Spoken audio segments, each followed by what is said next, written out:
Great. Alrighty. So Purim 3 wanted to touch on a couple of concepts tonight that we want to drill down into. We're going to go from the front and the back, so to speak, of these issues, and I hope, I believe, understand some halachot more, but truth not A. B, understand some halachot more. More importantly, understand some very important general approaches to Hakadosh Baruch Hu and life that are valuable. So let's start from the back and go back to the front. When we talk about the concept, hi Erwin, how are you? Nice to see you. Hi Carol, good to see you. When we talk about the concept of a ta'anit, of a fast, what are we talking about? Tell me. When we talk about the concept of ta'anit, now remember, I want you to remember, there's ta'anit, there's tzom, and there's a chag. Tell me, what do we have? There's ta'anit, tzom, and chag. Tell me the difference. What do you say? Let's make it more clear. Yom Kippur is a Yom Tzom. The 4 fast days are Ta'aniyot, as is Ta'anit Esther, which is coming up next week. Tzom Gedalia. Tzom Gedalia. Okay, so tell me the difference between Tzom and Ta'anit. What's Tisha B'Av? Tisha B'Av is Ta'anit. They're fast days, but they're also days of sadness, let's say.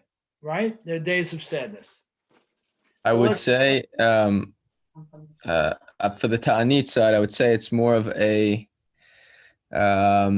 commemoration of suffering almost, and that the fast is a response to that, whereas a Tzom, right? So if you think about Yom Kippur, the fasting is more so to kind of just remove yourself from physicality. I mean, that would be my guess. Let's see. Beautiful. Let's see. So Tzom is a day of absolute din, meaning it's absolutely black and white. Kippur is black and white, right? There's not wiggle room on Kippur. Kippur is black and white. The fast days are non-biblical, all but Ta'anit Esther mandated by the Nevi'im, the rabbis, in order to create something else. So let's see, the hierarchy would be as follows. A would be the holidays from the Torah. Those are Pesach, Shavuot, Sukkot, Rosh Hashanah. Those are A, that's our A list.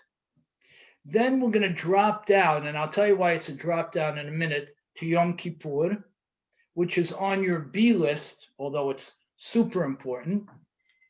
And then we're going to drop down one step further to the 4 fast days. We're going to drop down one step further to the 4 fast days. Tzom Gedalia, Asara B'Tevet, the Shiva Asar B'Tammuz, and Tisha B'Av. And then we're going to drop down one step further to Ta'anit Esther. So Ta'anit Esther is the lightest of these days.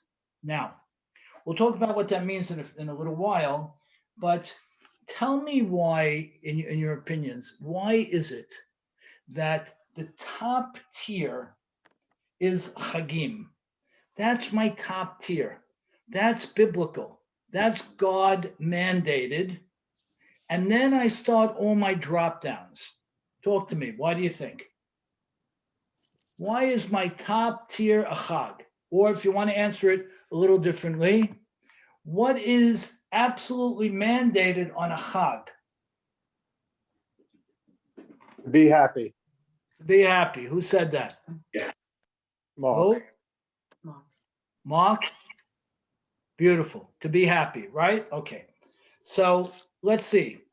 So tier number 1 is about mandated happiness, right? Mark, you hit it. Tier number 1, mandated happiness. Tier number 2, seriousness, not with an absence of happiness, but seriousness. Tier number 3 and tier number 4, something else. The Taniyot, the fasts. Okay, I don't want to go there now. I don't want to go there yet. I want to go on the top two. But in order to frame, or the top one, in order to frame the top one first, I want you to hear a couple of very interesting things that you know, but just reminders. First one is, as we know, Mishnichnas Adar Marbim B'Simcha. Hey, Jeff, once we enter the month of Adar, we should be having a great time. Mishnichnas Adar Marbim B'Simcha. Very nice. So that would mean that the ramp up to Purim and to Pesach is having a great time. Our rabbis go further and they say that Harambam, for example, says that Simcha is a mitzvah nifredet. Hey, Serene, how are you? Simcha is a mitzvah nifredet. Talk to me. What does that mean? Simcha is equal to what? Jake, what do you say? What does a mitzvah nifredet mean? Nifred is literally what? Separate, right? It's a separate. Right. What is it? What would you say? So Harambam writes that Simcha is a separate mitzvah than anything else. So if I do something with Simcha, and we've talked about this before, if I do something with Simcha, I'm getting 2 mitzvot. If I give charity with Simcha, I'm getting 2 mitzvot. The mitzvah of giving charity, the mitzvah of doing it with happiness. If I pray with Simcha, 2 mitzvot. If I go into the sukkah with mitzvah, with Simcha, 2 mitzvot. Okay, good.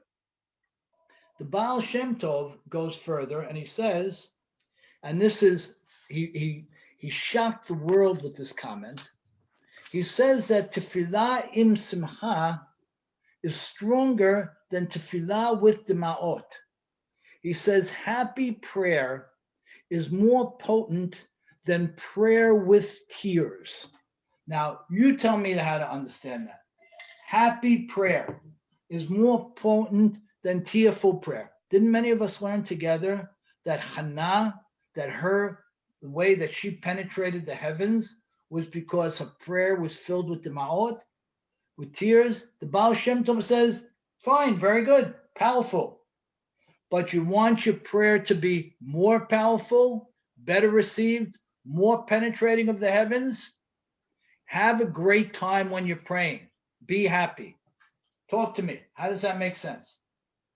I think it's much harder, b'simcha. When you're suffering, it's much easier to call out and say, I need help, versus you're doing it proactively on the simcha side. It's that much more genuine, I guess I would say.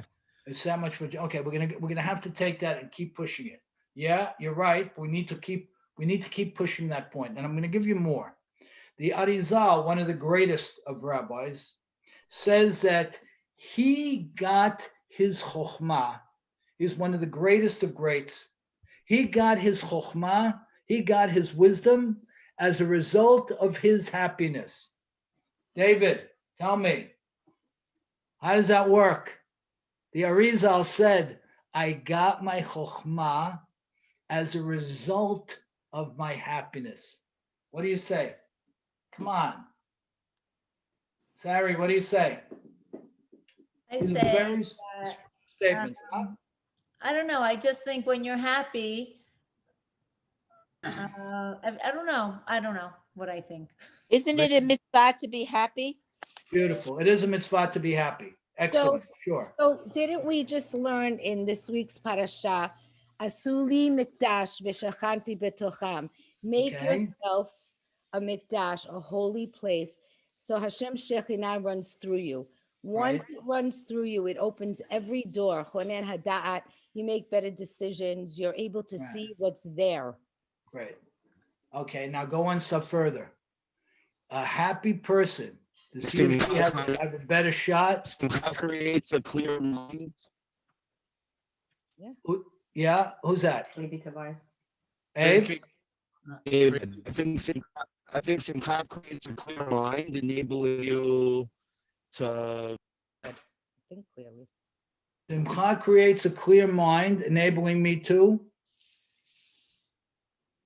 We're missing it. Okay. I think it's Simcha- the, I think that it's Listen. like the ultimate showing of faith in God when you're happy. Beautiful. That's exactly it. That's Ricky, exactly it. Yeah, Erwin. so is there a concept that if you show God you're happy, you got a better shot at the bottom line? Isn't that 1000%. right? I love how you No. rephrase things. You have a classic way. And by the way, I repeat them afterwards. That's the scary part. You know, He's so businesslike. No, because if you're jammed up, he's out. if you're jammed up, he's out. I should have said it that way. Everybody would have gotten it right from the start. Sarah would know. Sarah would know. Erwin, you're the best.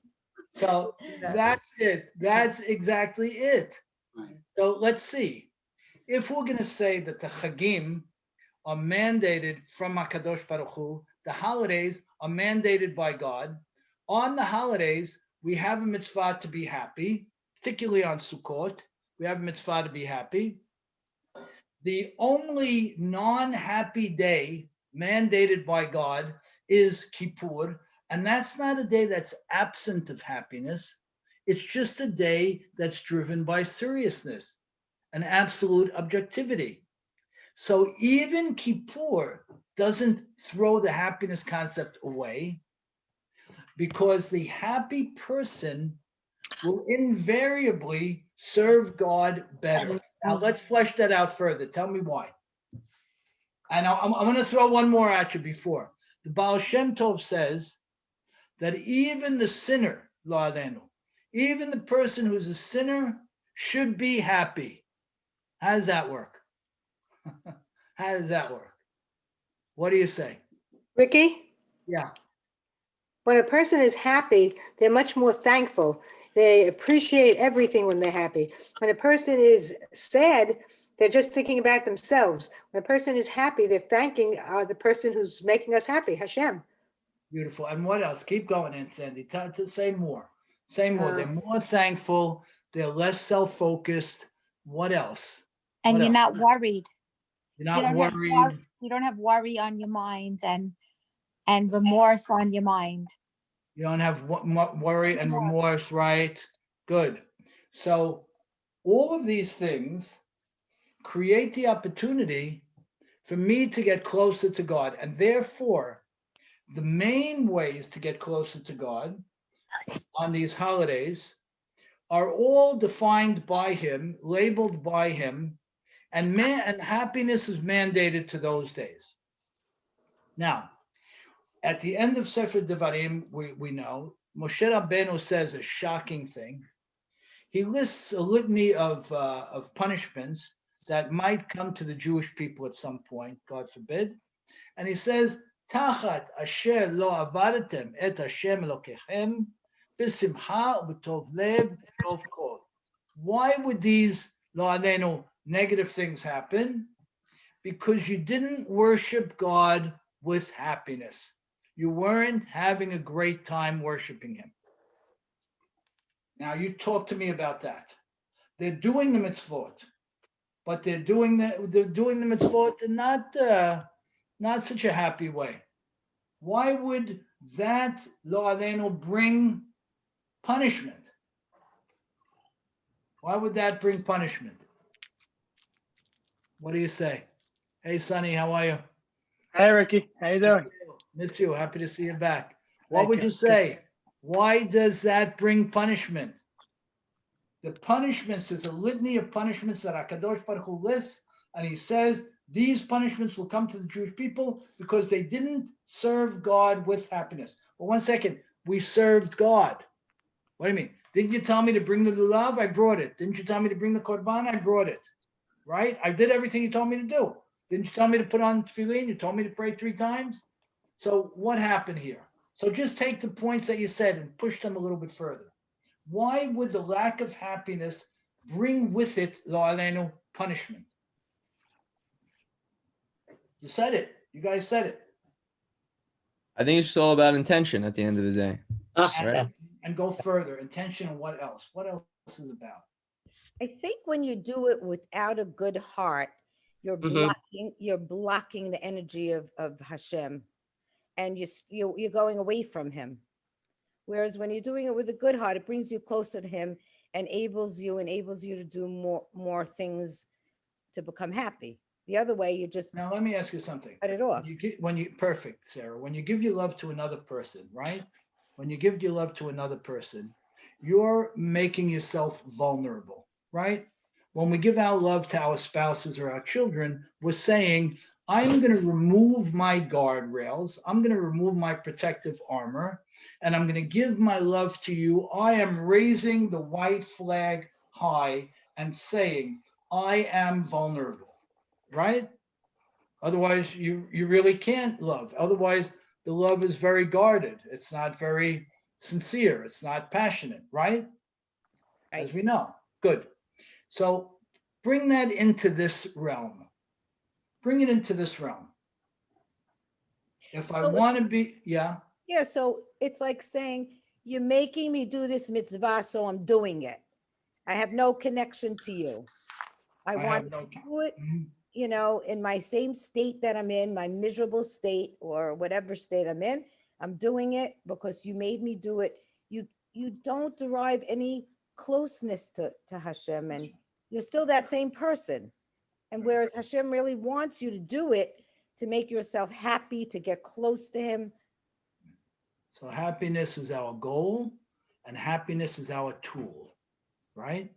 The way we become vulnerable, we allow ourselves to become vulnerable, is we feel great about what we have, and we put faith in it. A sad person can't really put faith in much, but a happy person can put faith in a lot of things, particularly God. So HaKadosh Baruch Hu is saying, to your point, Sarah, if you fulfilled all the mitzvot that I gave you, but you did it with sadness, you missed the whole story. You missed it. Because So Ricky, yeah. So why are you saying it's a mitzvah nifrad or separate? It should be part. Yeah. Should be part of the mitzvah. I mean, if it's separate, isn't it? Beautiful. So what we say is it's actually both. It's a very good point. We say that certain mitzvot, if you didn't do them happy, you don't get credit for doing them. Okay. At the same time, if you did them happy, you get credit for doing the mitzvah and for being happy. So that's what's interesting, because it's like a double jeopardy you got here. Good? Right. Okay, now, in terms of reaching God, getting closer to him, we see a wild thing in Judaism. It's just shocking. And I know it's shocking, I believe, to us as people who grew up in America, because this is not how it works in other religions. The way to get close to God is to really celebrate. So what do our rabbis say are some of the most important tools for getting close to God?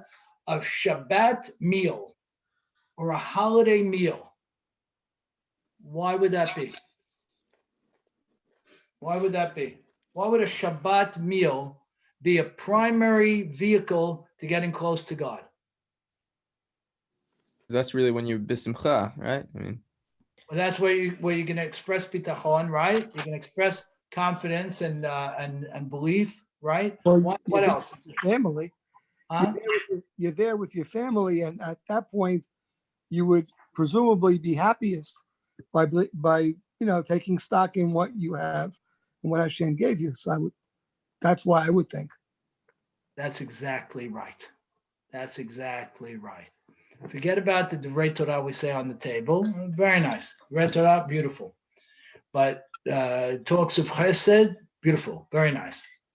But what's the primary reason why a table is like a mizbeach? It's like an altar. And the time I spend with my family around the Shabbat table, having a great time, is the vehicle, a key vehicle to getting close to God. Is what's that?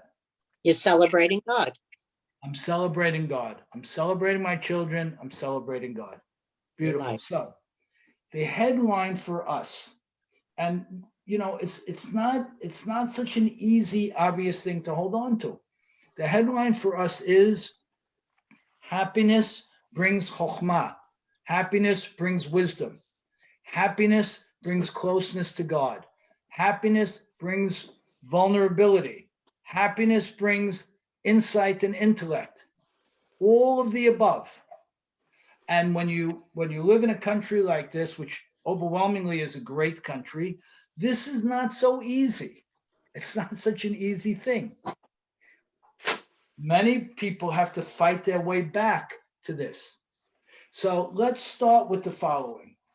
Happiness is, in and of itself, not only an end, it's a means to an end, and it's the primary building tool in Judaism. So if I love people, I'll be happier. If I'm happier, I can love people more. If I'm happier, I can love God more. If I love God more, I'll be happier. If I enjoy the festivities, I'll be happier. If I make more festivities, I'll be happier. If I engage people, I'll be happier, and thereby be able to engage God more directly. Good? All good so far? I have a Yes, Harry? So I understand the happiness, love, God connection. But when you say like happiness brings chokhmah and intellect, I don't understand that. Oh, great. I love it. I'm so glad you asked. So come on, talk to me. Sarah, go. Okay, Answer the so when you're happy, you have this clarity about you. Everything's in front of you always, but you can't really see it when you're in a depressed, downward state. When you're happy, all of a sudden things become clear. This door opens for you, that door opens. You make better decisions. right. But talk about gaining more chokhmah. Talk about getting smarter. Talk about that point specifically. What does a happy person have as a tool to get smarter that a non-happy person doesn't have? What does she or she have? Adrenaline. Adrenaline. Good. What else? Give me some more words, Erwin. Give me some more words. What else? Confidence in yourself. Confidence in yourself. What else? Yes. Positivity. Gives you that platform.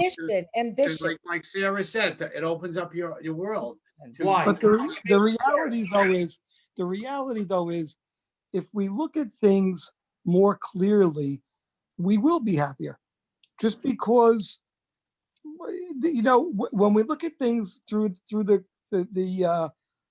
glasses that, the internet glasses, where everybody else looks so happy and I'm not that happy, and your mind is clouded. And not that I'm an Instagram person, so I don't have it.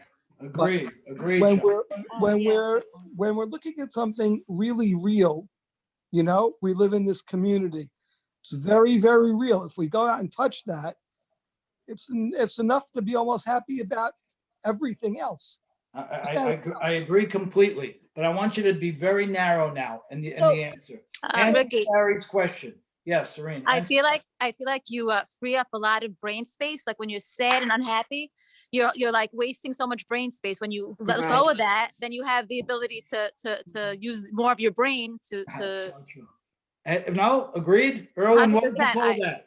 Paraphrase. No, my thought was like this. For decades, my mentor was Dr. Wayne Dyer. He's like one of Yeah, I love him also. He's my guy till today. I listen to it. He's infinite, and his classic #1 statement was, "If you change the way you look at things, the things you look at change." So it's more about taking your headset. It's not an easy piece of cake to do that, but like you say, what Sarah said before, if you're happy, and then I said the adrenaline comes, and then you really don't ask how. Hashem just, I guess he infuses you with whatever you want, and just go on your way. That's right. I think that's right. Again, I wouldn't have said it that way exactly. I think that's right. So, Sarah, Ricky, you would say he engages you with the proper tools to move along with your life. I would probably say it more like that. Right, I would probably say it more like that. But can I say something? I wanted to say what Joey said. When you see the truth, and you once taught us there was a mind, body, and soul connection. The soul is really what connects to God. The mind changes things around. I don't, puts things in the middle. When you see the truth, you're really connected to the source of energy, which is Hashem, the truth. Good. And that's the light. That is the light. That is. Good. So how does happiness help you get with there? How does happiness help you get there? How does happiness help you get the light? Yeah, that's what we're saying. We're saying it frees up space, Right. right? It gives me more. It also gives me the confidence and the optimism to engage a new idea. It's Right. more reverse. It's Huh? more, freedom. it's more be honest about where we are, and you'll therefore have happiness, as opposed to but the other yeah, way around. I hear it, but I hear it. I agree. But I'm Ricky, saying when you're that living in gratitude, you're teachable. you When you're living fed, you're not. beautiful. Why, Mark? You're right, but why? Tell me why. Because you have appreciation, so your mind is open to listen to other ideas. Great. So you're very much along the line where Joey is, and it's true. So I let's can- say like this. Yeah. Like but if you're a seeker, if you have the desire to, if you're curious, if you have the desire to learn, I see it's different than happiness. I don't see how it's, I So see let's picture it, Sari. Let's if you're a picture it like this. seeker, that is connected to intellect. Or Let's picture person A and person B. Let's picture person A and person B, right? Person A is an unhappy person, right? Unhappy person. And he or she is preparing a class and has a bunch of books in front of him or her, in front of him, right? Person B is a happy person with preparing a class or a speech or whatever it is with a bunch of books in front of him. Tell me why it's going to be different. It's going to be different. the energy is going to be different, of course. That's right. The attitude is going to be different. That's right. The openness to a new idea is going to be different. The openness to a new idea is going to be different. Also, Once- he's not going to Happiness. allow anything in the books to prove him wrong. He's not going to want to be brought out of his sadness, meaning he's going to keep. Right. That's right. Happiness So- is a transport vehicle. It's a what? A transport vehicle. Ah, beautiful. It is. It is. So we got it. We established it. Yeah. Happiness is not a goal. Happiness is not an end. Happiness is a means. Happiness is where we want to be. Happiness is our primary objective in this life.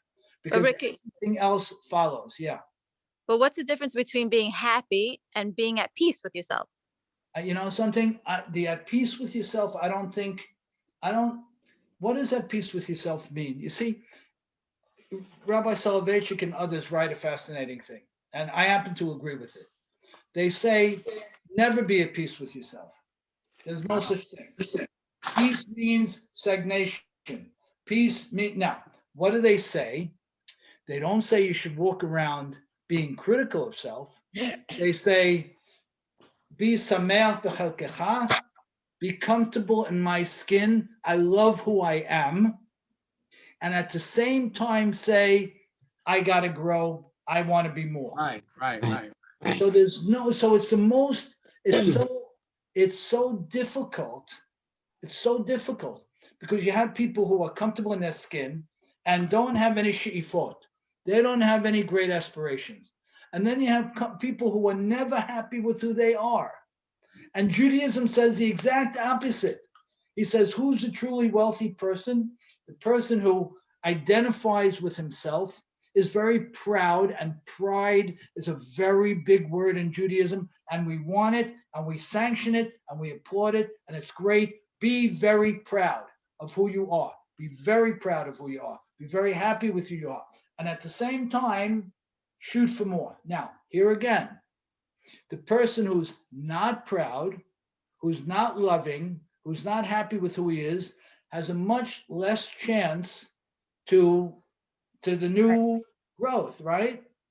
So peace of mind is less of a Jewish concept. Growth and movement based on an absolute comfort. It doesn't make sense, right? And that's why it's so fantastic. It's oxymoronic. I want to be completely comfortable and happy and thrilled with where I am today and having a great time. And at the same time, I want to be reaching for more. And if I give up either one, I'm not doing it the Jewish way. And I'm lessening my opportunity to connect with God. But Ricky, is Rabbi Soloveitchik saying that so you're not stagnant going up the down escalator? Is that His thing is that it never ends. that the friction of growth is welcome Right. and never ends. At the same time, we say, who is that coveted person? Who's that really wealthy person? Is Right. a person who is really comfortable in his skin. By the way, there's a lot of different ages on this class, Right. but many of us know that it's not so easy to be comfortable in our skin. It's not so easy to say, this is who I am, and I really love who I am. Not so easy, right? Right or wrong, Erwin? Right or wrong? No, but then you cross the line of ego and this and that. No, we don't. No? No, we don't. No? We don't. And No? that's why I made the point. Judaism, pride. We Okay. are very proud. Okay. Jews are very proud collectively and individually. Forget the humble thing. You know, Right. people used to tell me when I was teaching young adults, they used to repeat this Hasidic story that the Hasidim used to say, put in one pocket a note that said, I was created in the image of God, and put in the other pocket a note that says, I am nothing but dust and dirt. And I told the young adults then, and I would say to everybody, throw out the second note. There's no room in this time in Jewish history for the second note. Right. Embrace the first note. Right. I'm created in the image of God, and be proud. And by the way, proud people are never arrogant, and proud people are never Right. holy. It's the opposite. Good? Yep. So we want to be happy. And by the way, it's work. It's work. And you know what? And you know when it's hardest? With people who are bright and sensitive. It's hardest to be happy. And we've said this before. Bright people see it all, sensitive people feel it all. So if you're bright and sensitive, it's the hardest thing. But you want it. We want it. We all want it. And we can have it. Yeah? And if we use HaKadosh Baruch Hu's tools, like a Purim, where we're pressing all the buttons that should make us feel great. We're getting together with people we love. We're expressing our care to, let's say, non-family people we love with the Mishloach Manot. And we're expressing our sensitivity to less fortunate people with the Matanot Levyonim that are completely separate from the 10th or the tithe that we give. And the biggest trip of all is the Pirsumei Nisa, which is the reading of the Megillah. Tell me what it means. What does Pirsumei Nisa mean? The Fasem et Hanes. What does that mean? Spreading the miracle. Spreading the miracle. Great. How do you do it? By reading the Megillah. By hearing the Megillah. Good, Sarah. What do we hold about hearing the Megillah? What is tied to that mitzvah? What is it? What is some of the criteria of the mitzvah for me to be more clear? I'm going to give you a hint. If someone is in the middle of a Torah class, does he skip it to go hear the Megillah? Yes. Yes. What do you mean? Isn't he learning Torah? Isn't that a Yep. paramount value? Yeah, every word of the Megillah. Good. And what do we have to do? We have to read it in public to lefasem et hanes, to proclaim the greatness of God's miracle. Now, let's go one step further. What if you are doing something in the Beit HaMikdash? If you're bringing a korban, a sacrifice in the Beit HaMikdash, in the temple, and it's time to read the Megillah, what do? Do you do the sacrifice, or do you go hear the Megillah? Megillah, thank you. You go hear the Megillah. How could that be? How could that be? Well, isn't the Megillah once a year? Like it's a holiday that comes once a year. Yeah, so beautiful. Does that mean? We typically say that the things that come less often are less important. We typically say it that way. Interestingly, it's the opposite of what you would think. We typically say that way. But in this case, when we have something that's tied to something so happy, to proclaim what HaKadosh Baruch Hu did, what we did, and how it all ended up, we want to push everything else aside, but it goes even further. Let's say someone has the opportunity to hear the Megillah in a room of 100 people or 150 people. What should he do? 150. I guess the 150. Why? More happiness. Yeah, because right, more happiness, right? Because you're in a room. The more you want to, the more you want is you want to have the most people possible in the room. So you really shouldn't be in a small minyan on Purim if you can avoid it, if possible.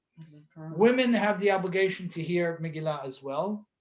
And, the consideration is that they have a lot to do.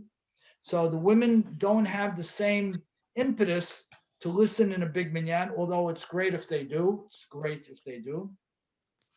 But the idea that when you get together with a lot of people and you celebrate with a lot of people, with the same intended people, with the same valued people, that it's a bigger celebration is paramount on Purim. And we go very far for this. And now, even this year, it's more challenging, right? But wear one mask, wear two masks, do whatever you need to do. I mean, if possible, do everything you can to be in a big room with a lot of people. We'll keep our distances, of course, but be a big room with a lot of people, if possible, at great extent possible, and enjoy the simcha, the happiness of the Megillah. Enjoy it. Ricky, Now, don't the rabbis say that at the end of days, the only holiday that will be standing is Purim? right. That's right. Which is what we talked about last week. That's right. It is. That's right. Yeah, it is for a number of different reasons, which we touched on. I'm going to send you that recording. Oh, okay. I listened to all your recordings, I know you do. That's why I'm sending it to you.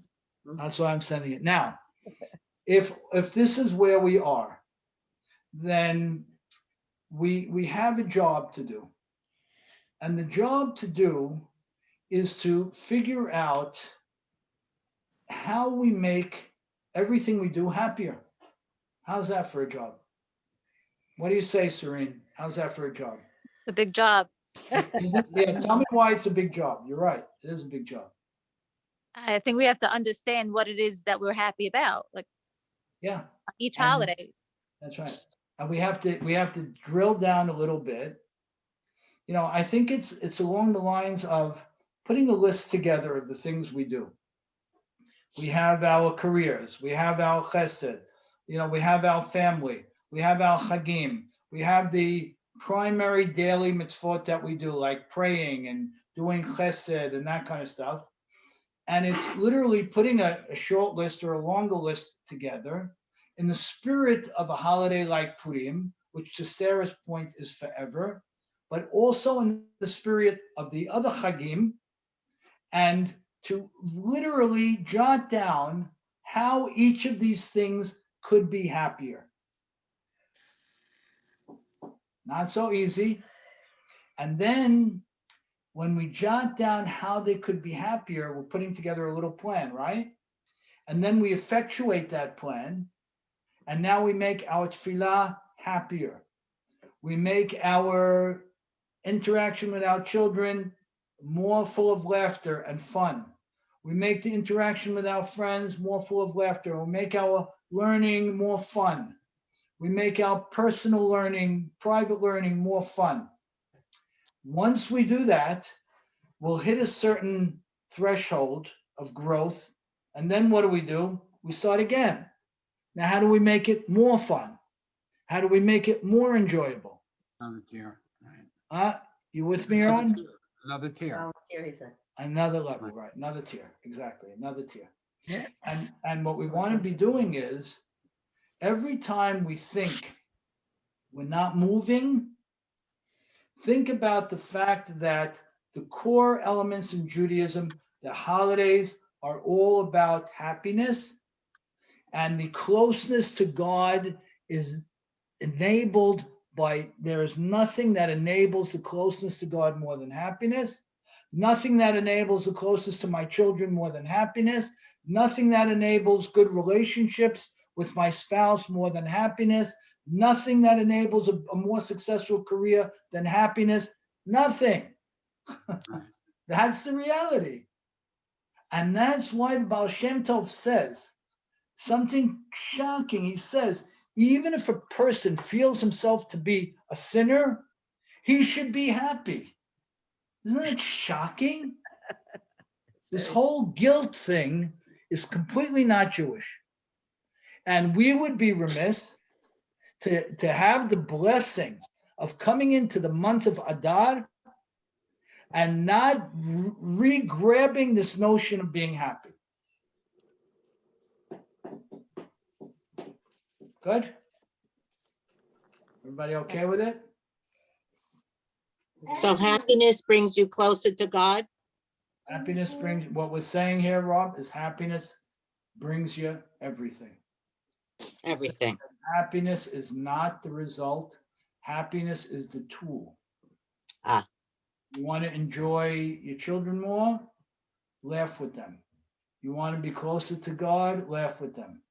Laugh and be happy with your prayers and your expressions of. You want to bring beautiful people into your life?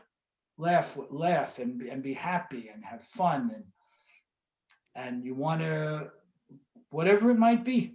You want to grow your hobby? You know, whatever it is.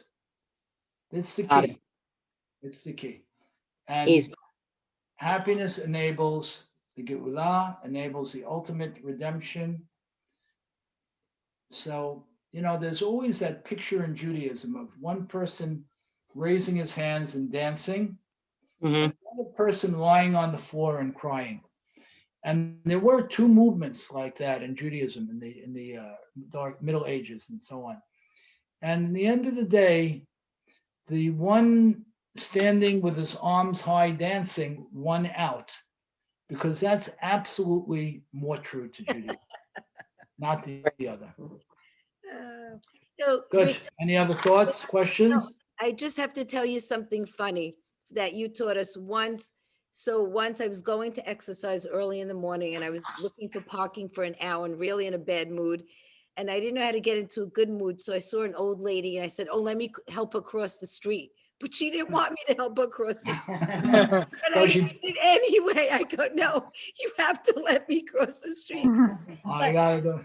When I finished and I crossed her, I really didn't feel better because I really did it with a bad heart. Like I did it with those intentions. Right. Trying to be happy. Right. Listen, now we have so many possible expressions of it, right? The Mishloach Manot is either a burden or it's a happy experience. There's no question that when you give Mishloach Manot as a happy experience, you're probably giving something different. You're certainly maybe packaging it a little differently. Not that any of it matters for the other guy. It's only about us. It's only about us.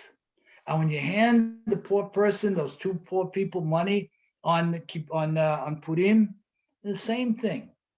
It's about the heartfelt happiness in giving it. Isn't that great to achieve that? The heartfelt happiness in giving it. And now this Purim, everybody's all concerned about what time to make the Seudah and what time not to make the Seudah. And as we said last week, make it as close to 12 o'clock as possible. Make it a meat meal and have a great time. Right. Just have a great time. And don't go crazy to make it dairy at 9:30 in the morning. It's not about that. The issue we have with the Seudah is being hungry again by Shabbat. Yeah. So you know what? Instead of eating 6, eat at 7, eat at 7:30. By the way, if we eat at 1 o'clock, the overwhelming majority of us are hungry by 7 o'clock anyway. So rather than layering on all this heaviness to a great time, just have the great time. Just have a great time. And when we're in shul after this awful COVID thing, and when we're seeing people again, people we care about, people we love, people we just enjoy, celebrate that. Celebrate those people. It's such a gift. And if we have to wear a couple of masks, wear a couple of them and a shield. But go and celebrate the people and feel fabulous and enjoy what we have. And that's what we want Purim to be. And by the way, people like Sarah and a few others would know from years ago, I'm a major, major advocate of costumes on the holiday. Major, major. Why? Why is it so important? Makes it fun. Makes it fun. Exactly. It Fun. makes it fun. And you know what, Mr. Irwin Dayan? When you have a costume on, you're not even Irwin Dayan anymore. You're just a clown or whatever. Right? I think either way, I'm a clown. So. Okay, I should have used a different. Yeah. Well, yeah, when we come out of our skin, it's Right. another way of letting 100%. go. Let 100%. go Right. and have fun. And I don't have to be Ricky Cohen every day of the year. And I don't have to be Sarah Towell, Serene I don't have to be that every day of the year. I could be the clown. That's a could be big the thing. If you're scarecrow. Sarah Towell every day, that's a major thing. What'd you say? The major thing to do is to tell them everything. Yeah, right. I don't know what it is. Not as big as being heroin, but it's something. I think I'll be Ricky Cohen this year. Oh yeah, there you go. It's so heavy. So heavy. So that's where we are. All right. Ricky, does Gail still go to the hospitals like with costumes and things I like know. that? She used to. Now she's got 2 kids. So, Right. but her older daughter looks like she has her personality. So I tell Gailey, you are in for something. Oh, yeah. It looks like she has the same kind of personality. So she may be doing a similar kind of thing. Hi, Joy. How are you? Hi. Thank you. Right. Great play. Right. Thank Ricky, you. it was great. Thoughts, questions? Thanks, Thank you so much. Great. Thank you all. Good Thank you, things. Ricky. Thank you, Ricky. Thank you, Ricky. Happy Bye, guys. holidays. Have a great night. Happy Purim. Happy Purim, everybody. We'll see you Happy. before God willing. One more week, no? Yes, one more week before Purim. Okay, great. Right. Thanks. Thanks, everybody. Happy Shabbat. Yeah. That's right.